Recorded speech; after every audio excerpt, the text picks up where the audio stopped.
Let me in. Let's go. Jumbo, everybody. My name is Lex, and I'll be your safari guide out here throughout the Harambe Wildlife Reserve. We do have a couple of safety reminders before we get out there today. Everybody does need to remain fully seated with their hands, arms, feet, and legs inside the truck.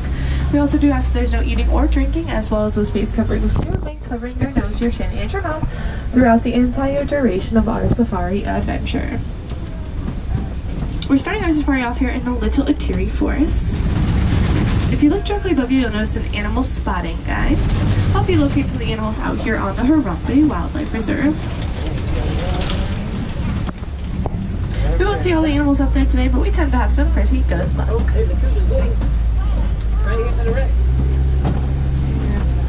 On the right hand side here is an okapi. It's kind of hanging back in that corner. Okapis have stripings on their legs that make them look very similar to a zebra, but you can see that they do have ossicones on top of their heads, same thing those giraffes have, which is how we know this animal is related to the giraffe and not to the zebra. We can also tell this is a male because of those ossicones. Females will not have ossicones. Continuing forward here on the right hand side are some greater kudu. You can tell they're females because they do not have horns. Male greater kudu's horns can extend up to 6 feet off their head, which is pictured above you on your animal spotting guide in the bottom right and left hand corner. On the left here is a black rhinoceros.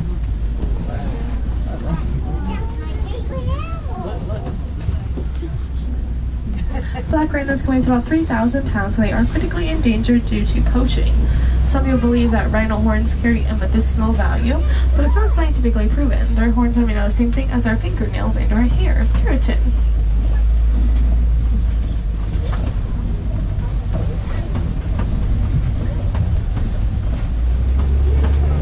Coming up here on the left-hand side are some bongos.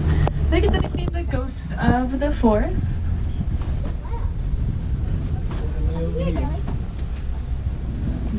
Bongos' horns are also slightly laid back, which prevents them from getting caught in vegetation if they do have to move through it rapidly. Looks like a swamp bottom to me.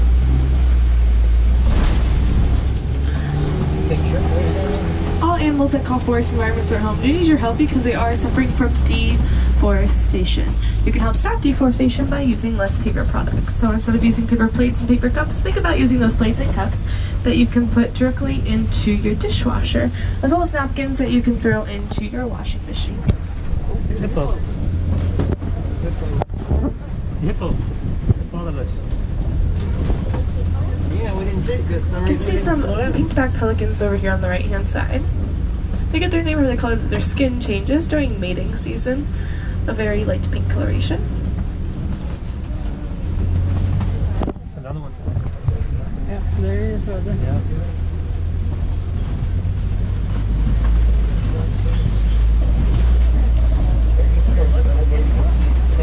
On the left-hand side here are also some Nile hippopotamus. They're kind of some walking around on the bottom of the water there.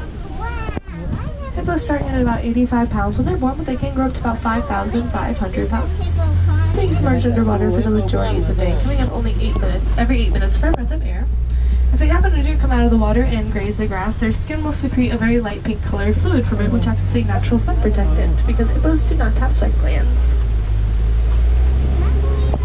Coming up here on some Nile crocodiles on the left-hand side. Crocodile. Oh, crocodile. Yeah. Look at that, buddy. Look how big those crocodiles are. Oh, cool.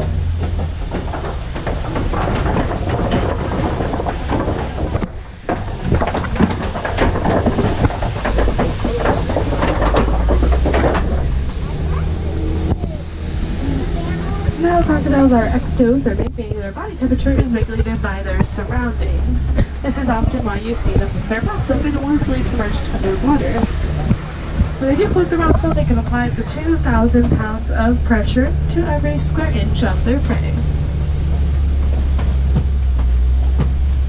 We're going to start heading down into the Serengeti grasslands, home to lots of migratory creatures who act as natural lawnmowers to the very grassy environment out here.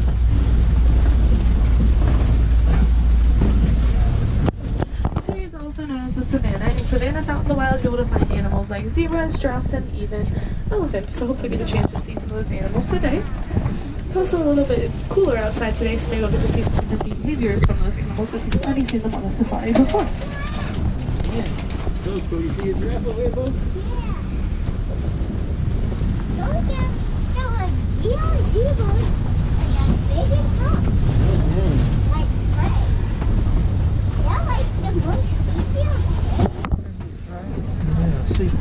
As soon as we come down here on the right hand side, you'll see a Maasai giraffe.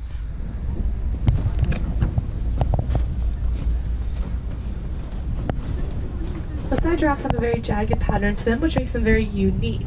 It's very indistinct. Unlike the one on your animal spotting guide above you is a reticulated giraffe, they have a very checkerboard-like pattern. Passing by some Ankole cattle as well here.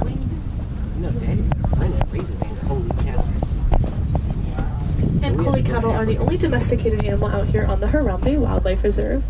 Although they are a domestic form of cattle, they're not used for their meat or their milk in East Africa. They're used as a status symbol, so the more that you own, the wealthier you are considered.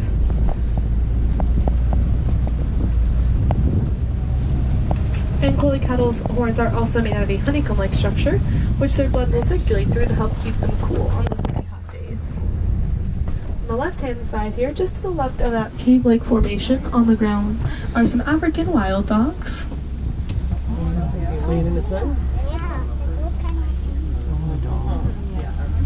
Well, the wild dogs are kind of more painted. African wild dogs are the most successful predators out there with about a 90% success rate. That's because they hunt in their packs and chase their prey to exhaustion. They can only run about 30 miles an hour, but they can hold their speed for about 3.5 miles, which is what makes them so successful. Giraffe down the hill. He's running down the hill. Look. You see the giraffe running? Yeah. Woohoo! It's all over there, buddy. Continuing forward here on the left-hand side are the sable antelope. They're the emblem of the Harambe Wildlife Reserve. They have very tall horns which are slightly laid back, preventing their predators from jumping on their backs.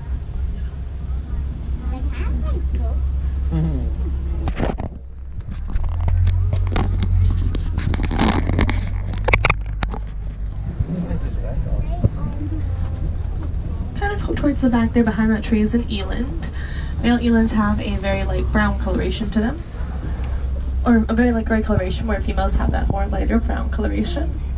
The male is also the largest of the antelope species. It stands about 6 feet tall from its broadest shoulder bone. Passing by these structures here called termite mounds, they're about as hard as concrete, and animals like to use them as scratching posts to get to all those places they can't necessarily get to themselves.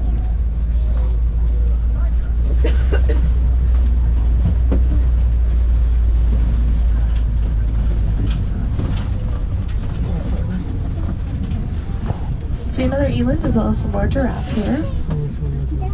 Giraffes do spend the majority of their day eating, anywhere from 18 to 20 hours a day.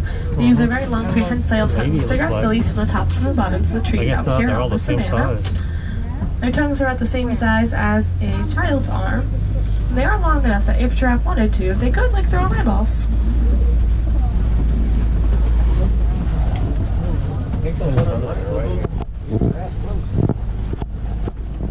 Giraffes also do have some pretty flexible necks. They can take their head and rest it on their backs. They do share the same amount of vertebrae as humans, but their entire neck is made out of ball and socket joints, which is what our shoulders are made out of.